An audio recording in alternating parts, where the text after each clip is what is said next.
तो नेक्स्ट हम लोग देखते हैं question number 33। Suppose the gravitational force varies inversely at the as the nth power of the distance, then the time period of a planet in circular orbit of radius r around the sun will be proportional to। यहां पर उसने आपसे कहा कि time period जो है वो आपको बताना है क्या होगा। तो वैसे तो टाइम पीरियड का फॉर्मूला हमें पता है, लेकिन यहां पर प्रॉब्लम क्या हो रही कि उसने कह दिया कि जो ग्रेविटेशनल फोर्स है वो आर की nth पावर के इनवर्सली प्रोपोर्शनल है, जबकि हम लोगों ने जो फॉर्मूला ड्राइव किया था उसमें आर स्क्वायर था। ठीक है, मतलब 1 upon r square, F is equal to G m1 m2 upon r square. तो फिर यहाँ r to the power n हो गया। और हम लोगों ने जब टाइम पीरियड का फॉर्मूला निकाला था तो वो टाइम पीरियड का फॉर्मूला निकाला गया था t is equal to 2 pi r अपान v नॉट से। ऑर्बिटल वेलोसिटी देखो रहेगा वही, अगर कोई चीज ऐसे घूम रही है, ठीक है, और उसकी रेडियस यहाँ पर r है, ऑर्बिटल वेलोसिटी मान लिया v नॉट है, ये प्लेनेट हो गया, इसके चारों तरफ ऐसे घूम रही, तो यहां पर क्या होगा 2 पाई r, ये डिस्टेंस हो जाएगी इसकी, ठीक है, स्मॉल r ले लेते हैं, ठीक है, और डिवाइडेड बाई v नॉट। लेकिन जो ऑर्बिटल वेलोसिटी का फॉर्मूला हम लोगों ने निकाला था root gm divided by r, वो यहाँ यूज नहीं होगा, क्योंकि वो उस फॉर्मूले में हम लोगों ने जो फोर्स रखा था वो g m अपान r स्क्वायर रखा था। तो इसका मतलब सीधा सा हुआ कि हमें पूरा डेरिवेशन ही करना पड़ेगा, ठीक है, बिना डेरिवेशन के नहीं होना है। आपको ऑर्बिटल वेलोसिटी निकालनी पड़ेगी जैसे आपको वहां पर डेरिवेशन कराया गया था वैसे, और एक बार ऑर्बिटल वेलोसिटी निकल गई फिर क्वेश्चन हमारा हो गया, क्योंकि फिर तो वही करना है ना, 2 pi r divided by v not. तो हम लोग यहाँ पर पहले ऑर्बिटल वेलोसिटी कैलकुलेट करेंगे, ठीक है। तो ऑर्बिटल वेलोसिटी के लिए हम लोगों ने क्या देखा था कि जो यहाँ पर mv naught square divided by r होगा, ठीक है, वो क्या हो जाएगा, this is equal to g m divided by r to the power n, ठीक है। तो यहाँ पर r to the power n हो जाएगा। लेकिन यहाँ पर एक चीज देखें, then time period of planet in circular orbit of radius r around the sun, उसने रेडियस दिया है कैपिटल R, तो हम लोग इसको कैपिटल R ही ले लेते हैं, ठीक है, ये R हो गया और ये R हो गया। समझ में आ गई बात? तो यहाँ पर हम इस तरीके से निकालेंगे, पहले v नॉट और फिर हम टाइम पीरियड निकालेंगे। तो यहाँ से जो ये स्मॉल m है ये तो हो जाएगा कैंसिल, तो v नॉट स्क्वायर ये क्या आ जाएगा, g m r divided by r to the power n, या फिर हम लिख सकते हैं g m r 1 minus n, ठीक है, 1 माइनस n लिख देंगे यहाँ पर, ये ऊपर चला जाएगा। तो ये तो v नॉट स्क्वायर, अब इसको ऐसे रखते हैं हम लोग, v नहीं रखेंगे, v naught is equal to फिर 1/2 सब कहीं करना पड़ेगा, वो हम लोग बाद में कर लेंगे, ठीक है। तो यहाँ पर हो गया। अब टाइम पीरियड आप देखो, टाइम पीरियड क्या होगा, 2 pi r divided by v not. अब यहाँ रखना तो हमें v नॉट है, तो अगर हम यहाँ पर v नॉट रखें, ठीक है, यहाँ से निकाले 1/2 करके तो भी आंसर वही आएगा। या हम लोग एक काम कर लेते हैं, यहाँ पर ये थोड़ा सा इजी पड़ता है calculation wise, t square is equal to 4 pi r square divided by v naught square, ठीक है। हमने क्या किया, दोनों साइड में स्क्वायर कर दिया बस। तो इससे क्या रहेगा, v नॉट स्क्वायर की सीधे वैल्यू आप रख सकते हैं और फिर r को सॉल्व कर लेते हैं, ठीक है। तो ये मतलब ये आप यहाँ मत ये सोचना कि ये स्क्वायर क्यों किया गया, ये कोई फिजिक्स नहीं है, ये मतलब कैलकुलेशन है, मैथमेटिक्स है, कि आपने t लिखा, t स्क्वायर किया इसलिए जिससे कि v नॉट भी स्क्वायर में आ जाए और v नॉट स्क्वायर की सीधे आप वैल्यू रख दो। आप चाहो तो यहाँ से v की वैल्यू निकाल कर रख दो, आंसर सेम ही आना। तो यहाँ पर हम लोग क्या करेंगे, 4 pi r square and divided by v naught square क्या है, g m r to the power 1 minus n, ठीक है, ये हो गया। अब ये ऊपर जाएगा यहाँ पर, तो ये क्या आ जाएगा, 4 पाई अपान जी एम, और अब देखो चाहे तो ये पूरा लिखो या ऐसे भी कर सकते हैं, तो r टू द पावर यहाँ पर क्या हो जाएगा, ये ऊपर जाएगा, तो 2 माइनस 1 प्लस n, डायरेक्ट लिख दें तो क्या आ जाएगा, 1 प्लस n आ जाएगा, या n प्लस 1 1 प्लस n कुछ भी लिख सकते हैं। हाँ, ये पाई स्क्वायर हो जाएगा, ठीक है, पाई स्क्वायर। तो यहाँ पर ये आ जाएगा, स्क्वायर करने पर 4 pi square r square, v naught square की वैल्यू रखी, इसको ऊपर ले जाएंगे तो 2 और ये ऊपर जाएगा तो माइनस, तो -1 प्लस n, तो 2 - 1 मतलब 1 प्लस n।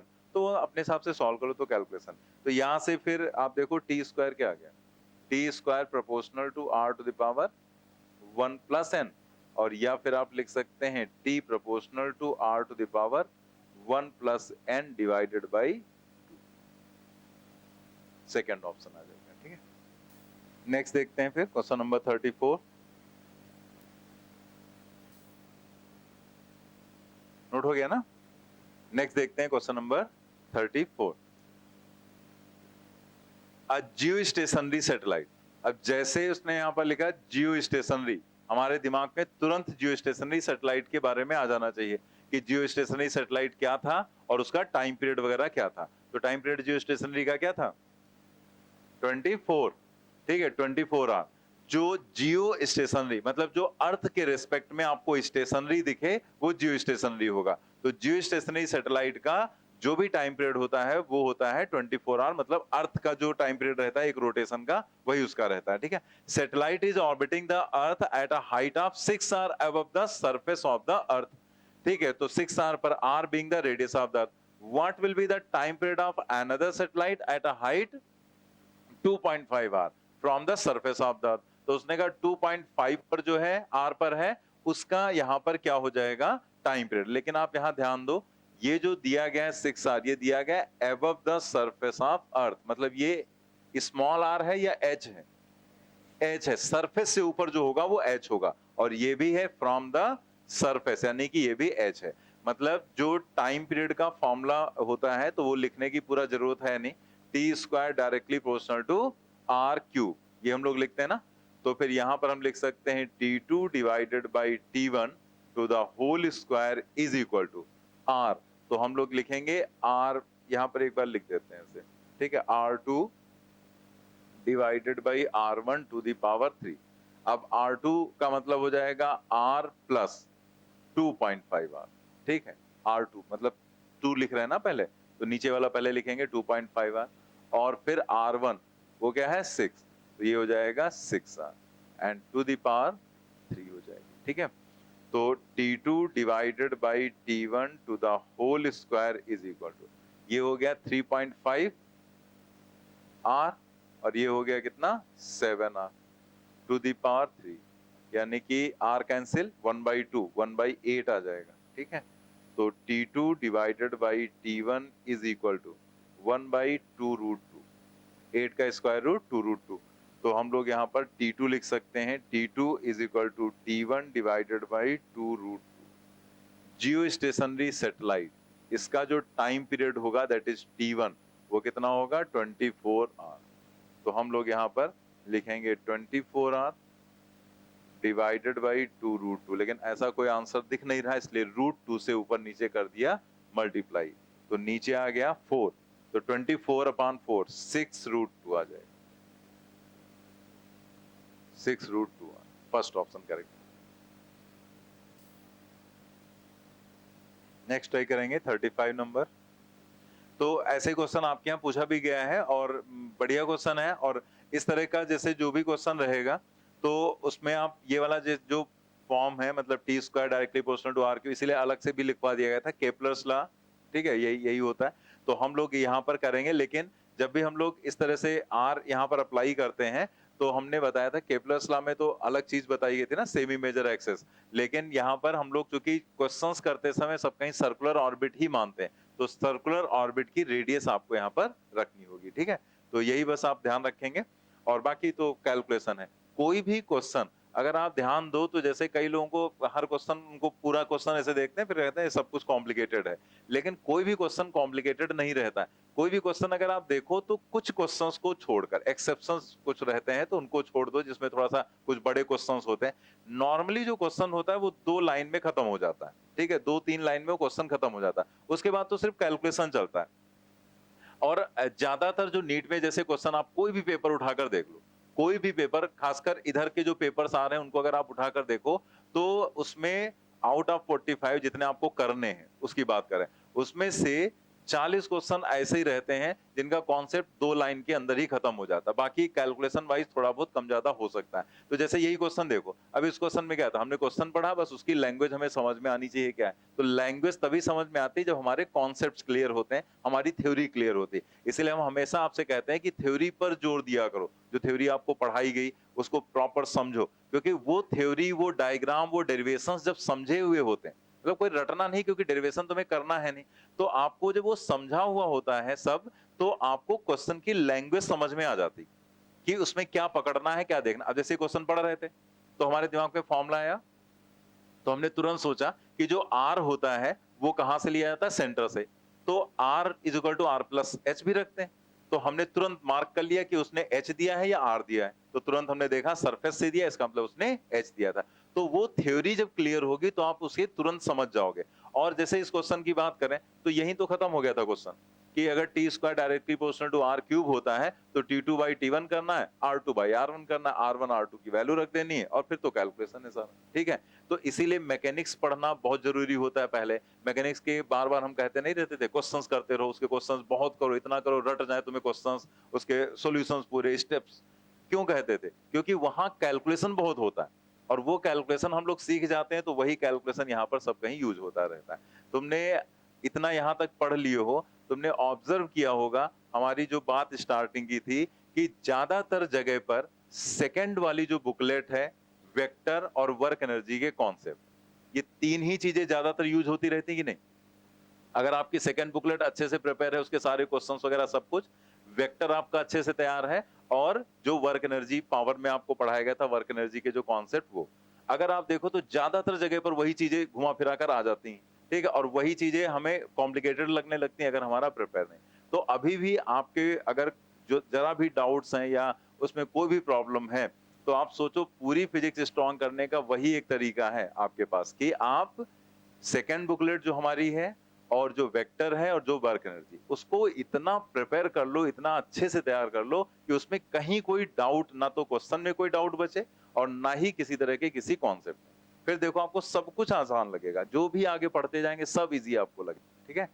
तो हम लोग यहाँ पर ध्यान देंगे कि क्वेश्चंस बहुत ज्यादा कॉम्प्लिकेटेड नहीं होते, कैलकुलेशन रहता है। तो मेन जब दोबारा रिवाइज करो तो रिवाइज करते समय सिर्फ आपको क्वेश्चन का मेन कॉन्सेप्ट समझना होता है, पूरा क्वेश्चन सॉल्व नहीं करना होता। इतना टाइम नहीं है आपके पास कि आप एक एक क्वेश्चन फिर से बैठ के सॉल्व करेंगे। आपको सिर्फ कॉन्सेप्ट समझना है कि इस क्वेश्चन में कौन सा फॉर्मूला क्यों लगाया गया, कॉन्सेप्ट क्या है, बस उतना समझ लो, आगे अपना सॉल्व हो जाएगा, ठीक है। तो करते ही रहते हैं, क्लास में बैठ के करते हैं इतने क्वेश्चंस, तो वो हो जाएगा आपका, ठीक है। चलिए अगले क्वेश्चन पर आ जाते हैं।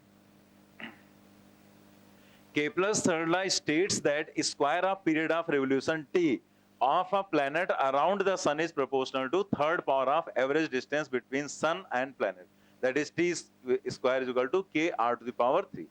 वैसे क्वेश्चन ये आपके यहाँ पूछा गया है AIPMT, वो काफी बड़ा क्वेश्चन। वैसे एग्जाम में इतना बड़ा क्वेश्चन देखकर फिर पढ़ने की जरूरत पड़ती नहीं, क्योंकि हम पहले समझ लेते हैं हमसे होने वाला है नहीं। लेकिन कई बार ऐसे क्वेश्चंस होते हैं बड़े जिसमें कुछ होता ही नहीं। जैसे यही क्वेश्चन देखो, ये जो उसने कहानी लिख कर दी, तो तुम्हें पहले से पता है ना कि T square is equal to K R to the power 3 होता है। आगे देखो क्या लिखा उसने, if the mass of sun and planet are m and small m respectively, then as per Newton's law of gravitation force of attraction between them is f is equal to g mm upon r square. हम पूरा gravitation पढ़ चुके, हमें ये भी नहीं पता है, ठीक है। तो उसने वो कहानी भी लिख दी, ये फॉर्मूला भी पता है, ये फॉर्मूला भी आपको पता, वही पूरा लिखा गया। Hence G is here, G is gravitational constant, the relation between G and K described as। तो ये जो पूरा लिख कर दिया गया है ये हमें पहले से पता है, और उसका लिखने का पर्पस ये है कि वो ये कह रहा है कि जो तुमने टाइम पीरियड का फॉर्मूला याद किया है वही यहाँ लागू होगा, ठीक है। तो इसका मतलब तो यही हुआ ना कि जब यही फॉर्मूला है, अब ये कुछ चेंज कर देता तो हमें प्रॉब्लम होती, लेकिन उसने किसी भी चीज को चेंज ही नहीं किया। इसका मतलब जो टाइम पीरियड का फॉर्मूला है हमारे पास वो क्या है, t is equal to 2 pi r cube and g m, यही फॉर्मूला है ना।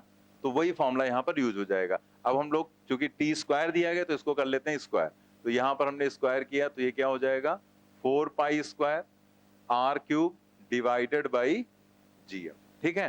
टी स्क्वायर की जगह रख देंगे K R cube is equal to 4 pi square r cube divided by G M. आप देखो यहां से आर क्यूब कैंसिल हो गया, ठीक है, क्या आ जाएगा, K G M is equal to 4 pi square, ठीक है, तो यही वाला आ जाएगा, ठीक है, K G M is equal to 4 pi square. तो इतना ही क्वेश्चन था, बस जस्ट जो फॉर्मूला था उसी का यूज करना था, टी स्क्वायर की जगह पर के आर क्यूब रखना।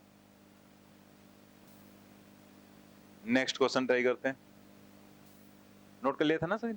नेक्स्ट देखो, the kinetic energy of a satellite in its orbit around the earth is E. उसने कहा काइनेटिक एनर्जी जो है एक सैटेलाइट की जो अर्थ की एक ऑर्बिट में वहां पर मूव कर रही है, तो उसकी काइनेटिक एनर्जी कितनी, E. What should be the kinetic energy of the satellite so as to enable it to escape from the gravitational pull of the earth? क्या होगा? सेकेंड ऑप्शन आपको क्या बताया गया था कि जस्ट काइनेटिक एनर्जी को डबल कर दो, ठीक है, हम लोगों ने लिखा था ना कि जो वेलोसिटी होती है उसको √2 टाइम्स कर दो, या 41.41%, और या फिर काइनेटिक एनर्जी को डबल कर दो, तो डबल कर देंगे, बस एस्केप कर जाएगा, तो कुछ सॉल्व ही नहीं करना, हम लोग पहले ही कर चुके हैं। नेक्स्ट देखते हैं क्वेश्चन नंबर, तो इसका सेकंड ऑप्शन टिक कर लेंगे। नेक्स्ट देखते हैं question number 37, the kinetic energy of satellite is 2 mega joule, what is the total energy? Second option -2 mega joule, क्योंकि हम लोगों ने देखा था कि जो टोटल एनर्जी होती है ई, वो क्या होता है, नेगेटिव ऑफ काइनेटिक एनर्जी, तो ये क्या हो जाएगा, -2 मेगा जूल, सेकेंड ऑप्शन, ठीक है। नेक्स्ट देखते हैं क्वेश्चन नंबर 38, नोट कर लेना। तो ये क्वेश्चन देने का जो पर्पज है वो यही था कि जैसे ये वाला क्वेश्चन देखो, तो ये क्वेश्चन देने का पर्पज यही था कि ऐसे भी आपसे क्वेश्चन पूछे जा सकते हैं, इसीलिए वहां पर रिलेशन हमने आपको बता दिया था कि जैसे पोटेंशियल एनर्जी लिखा था, फिर काइनेटिक लिखा था, तो उसके आगे हमने क्या लिखा था, mod of potential energy divided by 2। मतलब अगर पोटेंशियल पता है तो काइनेटिक निकाल सकते हो, काइनेटिक पता है तो पोटेंशियल, ठीक है। अगर हमें काइनेटिक एनर्जी दिया, लेकिन बस हमें ध्यान रखना है कि पोटेंशियल एनर्जी और टोटल एनर्जी दोनों नेगेटिव में होते हैं और काइनेटिक एनर्जी पॉजिटिव में होते हैं, ठीक है। और इसी तरह से आपको टोटल एनर्जी और काइनेटिक एनर्जी का दे दिया गया, तो एक क्वेश्चन भी आपको करा दिया गया, तो एक आइडिया आपको लग गया कि ऐसे भी रिलेशन से क्वेश्चन निकाल सकते हैं, ठीक है। आगे देखते हैं, अब इस क्वेश्चन को ध्यान दो, उसने क्या कहा, a satellite with kinetic energy is revolving round the earth in a circular orbit, जैसे पीछे क्वेश्चन था। The minimum additional kinetic energy required for it to escape into outer spaces, क्या होगा, आपकी फोर्थ ऑप्शन, क्योंकि उसने क्या कहा, एडिशनल, ठीक है। पिछले वाले क्वेश्चन में अगर आप देखो तो उसमें कहा गया था यहां पर कि the kinetic energy of the satellite, ठीक, मतलब उसने टोटल पूछ लिया, जैसे इसमें ये तो नहीं कहा कि एडिशनल, उसने कहा what should be the kinetic energy of the satellite so as to enable it to escape from the gravitational pull, तो उसकी क्या एनर्जी होनी चाहिए कि वो एस्केप कर जाए, तो 2 टाइम्स होनी चाहिए एनर्जी, इतनी होगी तो एस्केप कर जाएगा। इसमें उसने पूछा एडिशनल कितनी देनी पड़ेगी, तो पहले से ई है और बाद में हमने और उसे कितना दे दिया, ई, तो इसका मतलब वो 2 ही हो जाएगी और एस्केप कर जाएगी। तो क्वेश्चन की लैंग्वेज के बेसिस पर ही तो आंसर दे रहे हैं, इसमें भी तो 2 ही था, लेकिन इसमें हमने क्या टिक किया, ई टिक किया, ठीक है, क्योंकि यहाँ पर टर्म अंडरलाइन कर लेना कि उसने आपसे पूछा है मिनिमम एडिशनल काइनेटिक एनर्जी, ठीक है। नेक्स्ट देखते हैं 39, the additional kinetic energy to be provided to a satellite of mass m revolving around a planet of mass m to transfer mass m to transfer it from a circular orbit of radius r1 to another of radius r2, r2 is greater than r1, ठीक है। तो यहां पर ये 2 नहीं है, यहां पर उसने आपसे क्वेश्चन में देखो क्या बोला है, उसने कहा है कि जो भी यहां पर वो सैटेलाइट है उसको हमें कहां ले जाना है, R1 से ले जाना है R2 में, और R2 क्या है, ग्रेटर देन R1, मतलब वो लोअर ऑर्बिट में है, उसको हमें अपर ऑर्बिट में ले जाना है। तो अपर ऑर्बिट में वो जाएगा तो उसके लिए हम कितनी एडिशनल काइनेटिक एनर्जी देंगे, ठीक है, कितनी एनर्जी देंगे। अब देखो जब हम काइनेटिक एनर्जी देंगे और वो लोअर से हायर ऑर्बिट में जाएगा तो वहां पर चेंज क्या आएगा, उसकी जो टोटल मैकेनिकल एनर्जी वो बढ़ेगी ना, क्योंकि हमने अलग से उसको एनर्जी प्रोवाइड की, तो मैकेनिकल एनर्जी होती है काइनेटिक प्लस पोटेंशियल, तो मैकेनिकल एनर्जी बढ़ जाएगी, क्योंकि जब वो हायर ऑर्बिट में जाएगा तो हमने एडिशनल काइनेटिक एनर्जी दी तो है, लेकिन जब वो हायर ऑर्बिट में पहुंचेगा तो उसकी काइनेटिक एनर्जी कम हो जाएगी। ठीक है, क्यों कम होगी? क्योंकि अगर हायर ऑर्बिट में जाएगा तो आर की वैल्यू बढ़ेगी और के होता है इनवर्सली प्रोपोर्शनल टू आर। ठीक है, तो इसका मतलब आर की वैल्यू वहां पर बढ़ जाएगी तो काइनेटिक एनर्जी कम हो जाएगी। तो ऊपर जाएगा तो कुल मिला के उसकी काइनेटिक एनर्जी में चेंज आएगा, पोटेंशियल एनर्जी में भी चेंज आएगा, तो टोटल जो मैकेनिकल एनर्जी उसमें चेंज आएगा। तो हम ये कह सकते हैं ना कि जो कुछ भी चेंज आएगा वो इस एडिशनल काइनेटिक एनर्जी की वजह से ही तो होगा। तो अगर हम चेंज इन मैकेनिकल एनर्जी निकाल लें तो हमें एडिशनल काइनेटिक एनर्जी मिल जाएगी। मतलब हम यहां पर कह सकते हैं additional kinetic energy is equal to change in mechanical energy. ठीक है, ऐसे निकाल लो। देखो, अगर आप काइनेटिक एनर्जी से निकालना चाहोगे तो भी आंसर आ जाएगा, क्योंकि हमें पता है काइनेटिक एनर्जी और मैकेनिकल एनर्जी दोनों के फॉर्मूले सेम ही होते हैं। बस मैकेनिकल एनर्जी में माइनस लग जाता है, काइनेटिक एनर्जी प्लस में रहती है, तो वहां से भी निकालोगे आंसर तो सेम ही आएगा। तो आपको लेकिन जब काइनेटिक एनर्जी सब्ट्रैक्ट करोगे तो आपको ये ध्यान रखना होगा कि हमें इनिशियल माइनस फाइनल करना होगा।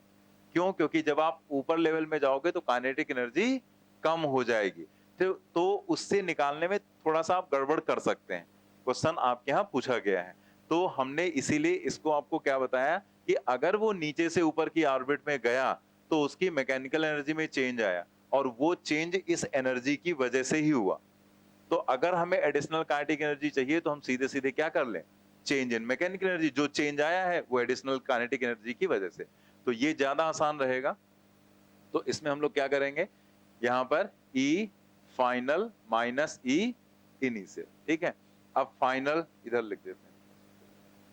फाइनल यहां पर जो ये मैकेनिकल एनर्जी है उसका फॉर्मूला लिखेंगे तो क्या लिखेंगे, minus GM_m divided by R या 2R, 2R था। ठीक है, तो 2R2 हो जाएगा। फिर माइनस G, क्योंकि टोटल एनर्जी जो रहती है मैकेनिकल वो किस में रहती है, माइनस में रहती है, GM_m डिवाइडेड बाई 2R1। ठीक है, ये हो गया, तो ये माइनस माइनस प्लस हो जाएगा। तो हम एक काम करते हैं, GM_m डिवाइडेड बाई 2 इसको लेते हैं बाहर, तो ब्रैकेट में देखते हैं, ये प्लस वाला पहले लिख लेते हैं,